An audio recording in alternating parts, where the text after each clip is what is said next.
Good morning kabayan, kumusta? Today nasa Tanza Garden Enclave tayo para samahan ang ating home buyer ng Marigold Quadruplex House sa kanilang unang house inspection. Isa na namang milestone sa journey nila towards home ownership at masaya kaming maging parte nito. Reserved last year ng March at ngayon, less than a year, nandito na tayo sa unang official house visit at inspection. Mula plano hanggang aktwal na bahay, kitang-kita na ang bunga ng tamang desisyon. Congratulations sa ating home buyer, isang malaking hakbang papalapit sa pangarap na tahanan. Para sa mga magtatanong kung ano ang detalye ng Marigold. Ang Marigold Quadruplex House natin ay may 108 square meter floor area at 63 square meter lot area. Semi-complete ang turnover, kaya may freedom ang homeowner sa finishing.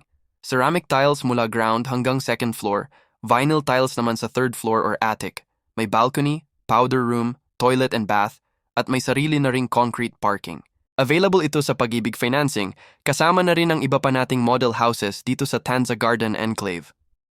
Kaya para sa mga gustong mag-inquire, message us para sa updated computation at current inventory. Anyway, again, congratulations sa ating Marigold home buyer sa kanilang unang house inspection. Isa itong malaking milestone sa journey ninyo patungo sa sariling bahay at lupa. Maraming salamat ulit sa tiwala sa akin at sa aming serbisyo sa buong prosesong ito, mula reservation hanggang sa unti-unting pagbuo ng inyong pangarap na tahanan. Congratulations ulit at see you sa final inspection.